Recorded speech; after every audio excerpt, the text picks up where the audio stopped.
নমস্কার বন্ধুরা, আজকে আমরা কথা বলবো সংখ্যালঘু অধ্যুষিত অঞ্চল মুর্শিদাবাদ জেলাকে নিয়ে।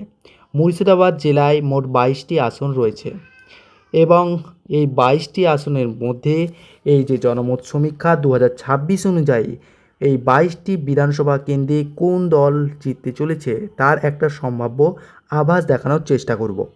তবে তার আগে আমরা 2021-এর ফলাফলের দিকে একটু নজর দিই। 2021 সাল অনুযায়ী ভোটের রেজাল্টে কিন্তু 22টি সিটের মধ্যে টিএমসি খুব ভালো ফল করেছিল এবং 20টি সিট পেয়েছিল। বিজেপি পেয়েছিল মাত্র 2টি। বাম এবং কংগ্রেসের যে জামানত সেটা বাজেয়াপ্ত হয়ে গিয়েছিল বন্ধুরা।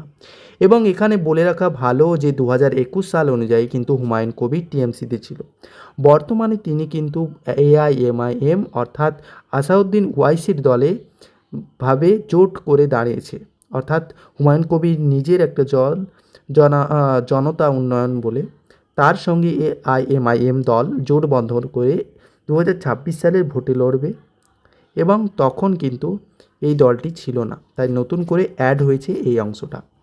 তাহলে এখন যে 2021-এর ফলাফল এবং 2026-এর ফলাফল যে পুরোটাই পাল্টাতে চলেছে এমনটাই হতে চলেছে, কারণ 2026 থেকে যে জনমত সমীক্ষা তেমনটা ইঙ্গিত দিচ্ছে। কারণ বেশ কয়েক মাস ধরে অনেক রাজনৈতিক জল গড়িয়েছে এই মুর্শিদাবাদ জেলায়। তো এই জেলায় কিন্তু হুমায়ুন কবির টিএমসি থেকে পদত্যাগ করেছে, আবার অধীর রঞ্জন চৌধুরী কিন্তু কংগ্রেসের হয়ে দাঁড়িয়েছে বিধানসভা ভোটে। এছাড়া যে বাবরি মসজিদ তৈরি করার মতো ইস্যু, যা শাসক দলকে টিএমসিকে কিন্তু রীতিমতো বিপাকে ফেলেছে।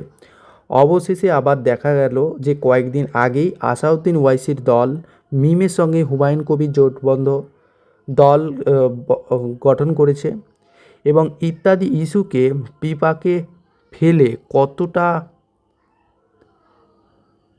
ইত্যাদি ইস্যুকে টপকে কত আসন জিততে পারে টিএমসি সেটা যেমন দেখার বিষয়, এর পাশাপাশি বিজেপি কতটা ফায়দা তুলবে সেই দিকেও নজর থাকবে আজকের এই সমীক্ষায়।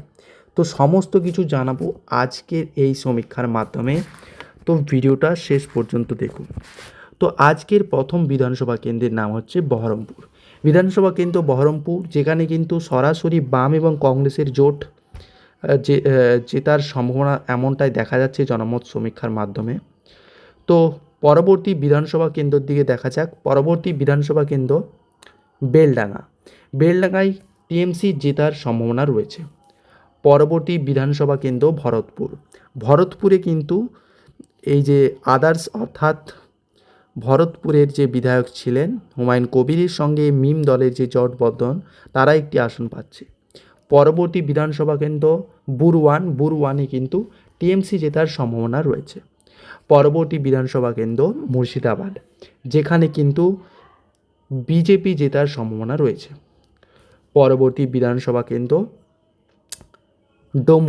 ডোমকলে টিএমসি জেতার সম্ভাবনা রয়েছে। পরবর্তী বিধানসভা কেন্দ্র ফারাক্কাতে টিএমসি জেতার সম্ভাবনা রয়েছে এমনটাই জানা যাচ্ছে সমীক্ষা থেকে।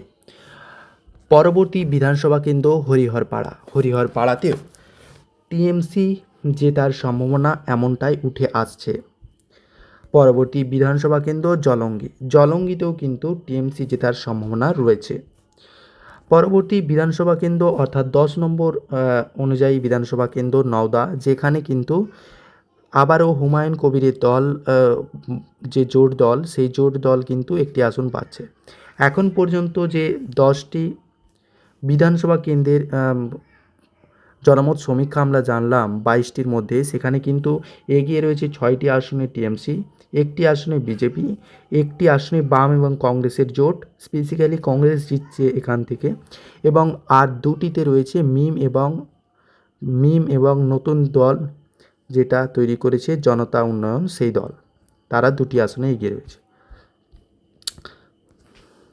পরবর্তী 11 নম্বর বিধানসভা কেন্দ্র জঙ্গিপুর, যেখান থেকে কিন্তু টিএমসি জেতার সম্ভাবনা উঠে আসছে। পরের বিধানসভা কেন্দ্র কান্দিতে কিন্তু আবারও টিএমসি জেতার সম্ভাবনা রয়েছে। পরের বিধানসভা কেন্দ্র খাড়গ্রাম, যেখানে কিন্তু টিএমসি জেতার সম্ভাবনা রয়েছে। পরের বিধানসভা কেন্দ্র রঘুনাথগঞ্জ, যেখানে কিন্তু টিএমসি জেতার সম্ভাবনা উঠে আসছে। পরের বিধানসভা কেন্দ্র নবগ্রাম থেকে কিন্তু আবারও টিএমসি জেতার সম্ভাবনা উঠে আসছে। 16 নম্বর বিধানসভা কেন্দ্র লালগোলাতে কিন্তু টিএমসি জেতার সম্ভাবনা উঠে আসছে। পরবর্তী বিধানসভা কেন্দ্র ভগবানগোলা, যেখানে টিএমসি জেতার সম্ভাবনা রয়েছে। পরবর্তী বিধানসভা কেন্দ্রের নাম হচ্ছে কি রেজিনগরে কিন্তু আবারও মিমের দল, অর্থাৎ ভরতপুরের যিনি বিধায়ক ছিলেন 2021 সালে, তার সঙ্গে মিম যে দল গঠন করেছে, অর্থাৎ হুমায়ুন কবিরের সঙ্গে মিম দল AIMIM এর সংগঠন দল আরও একটি আসন পাচ্ছে, অর্থাৎ এখন পর্যন্ত 3টি আসন পেয়ে গেল 2026-এর জনমত সমীক্ষা অনুযায়ী। তো পরের বিধানসভা কেন্দ্রের নাম রানীনগরে কিন্তু 19 নম্বর বিধানসভা কেন্দ্রে রানীনগরে আবারও টিএমসি জেতার সম্ভাবনা রয়েছে। এখন পর্যন্ত 19টি বিধানসভা কেন্দ্রের মধ্যে টিএমসি এগিয়ে রয়েছে 14টিতে মুর্শিদাবাদ জেলায়, এবং বিজেপি মাত্র একটি আসনে, এবং একটি আসনে রয়েছে বাম এবং কংগ্রেস জোট।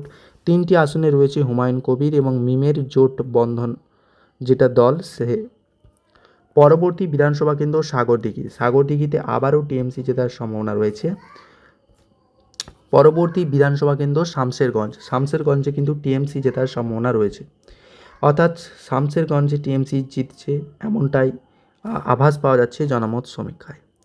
পরবর্তী বিধানসভা কেন্দ্র সুতিতেও কিন্তু টিএমসি জেতার সম্ভাবনা রয়েছে। তো মুর্শিদাবাদে মোট 22টি বিধানসভা কেন্দ্রের যে সম্ভাব্য জনমত সমীক্ষা আমরা আপনাদেরকে জানিয়ে দিলাম, যেখানে কিন্তু 22টির মধ্যে টিএমসি পাচ্ছে 17টি, বিজেপি মাত্র একটি, যেখানে 2021 সালে বিজেপি 2টি আসন পেয়েছিল, সেখানে কিন্তু বিজেপি এখন একটা পাচ্ছে। কংগ্রেস এবং বাম কংগ্রেসের আসন একটা পাচ্ছে, এমনটাই উঠে আসছে জনমত সমীক্ষায়।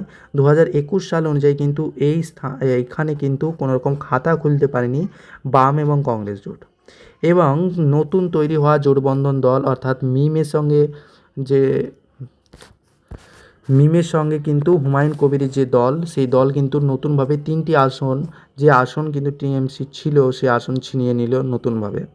এবং বিজেপির যে 2টি আসন 2021 সালে ছিল, সেখান থেকে কমে একটি আসনে দাঁড়াচ্ছে, এবং টিএমসির 20টি আসন যেখানে 2021 সালে ছিল, সেখানে কমে 17টি দাঁড়াচ্ছে। অর্থাৎ খুব একটা ক্ষতি না হলেও তুলনামূলকভাবে বিজেপি এবং তৃণমূল ক্ষতিগ্রস্ত হচ্ছে মুর্শিদাবাদ জেলায়, এবং লাভবান হচ্ছে কংগ্রেস এবং নতুন তৈরি হওয়া জোট, অর্থাৎ মিমের সঙ্গে হচ্ছে কি হুমায়ুন কবিরের দল, তারা কিন্তু অ্যাডভান্টেজ পাচ্ছে মুর্শিদাবাদে।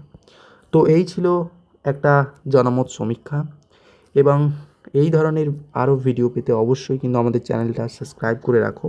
এবং ভিডিওর শেষে আমাদের একটাই বার্তা, এই ভিডিওটি কেবলমাত্র শিক্ষা এবং তথ্য প্রদানের উদ্দেশ্যে তৈরি করা হয়েছে।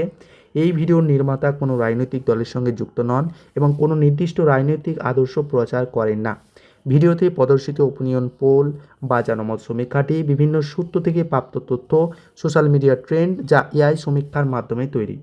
এটি কোনোভাবেই 2026 সালের প্রকৃত বা চূড়ান্ত ফলাফল নয়। নির্বাচনের প্রকৃত ফলাফল ভারতের নির্বাচন কমিশন দ্বারা ঘোষিত হবে। দর্শকদের অনুরোধ করা হচ্ছে ভিডিওটিকে কেবলমাত্র একটি আলোচনার মাধ্যম হিসেবে গ্রহণ করতে।